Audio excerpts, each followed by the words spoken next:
3 தக்காளி எடுத்துக்கலாம் தக்காளி ஜாம் செய்கிறதுக்கு. இப்போ இதை வந்து நல்லா வேக வச்சுக்குவோம். தக்காளி ஜாமுக்கு வேக வச்சு தோல் உரித்து எடுத்துக்கலாம்.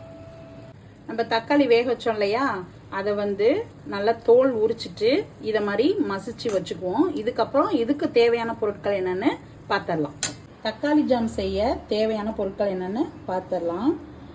சீனி எடுத்திருக்கேன், கொஞ்சமாக கற்கண்டு, திராட்சை, முந்திரி, நெய், பேரிச்சம்பழம், இது எல்லாத்தையும் அதில் ஆட் பண்ணணும்.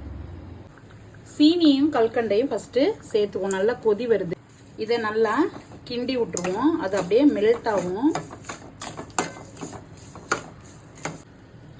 அடுத்து அது நல்லா மெல்ட் ஆன உடனே கொஞ்சம் பேரிச்சம்பழம், மிச்சம் இருக்கிற சீனி கல்கண்டு எல்லாத்தையுமே போட்டுருவோம். பேரிச்சம்பழமும் சேர்த்துட்டேன். அதுக்கப்புறம் நல்லா மிக்ஸ் பண்ணிப்போம். அதுக்கப்புறம் சீனிலாம் போட்டதுக்கப்புறம் அந்த சீனி கொஞ்சம் தூக்கலாக இருக்கணும்னா அதில் கொஞ்சம் உப்பு சேர்த்துக்கணும். அப்போ தான் டேஸ்ட்டு நல்லாயிருக்கும். கொஞ்சமாக நெய் விட்டுக்கலாம் தக்காளி ஜாம் தாளிக்கிறதுக்கு. அதுக்கப்புறம் திராட்சை முந்திரியை அதில் போட்டுக்கலாம்.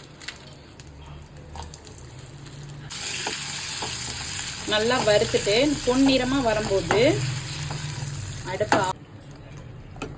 தக்காளி ஜாம் ரெடி.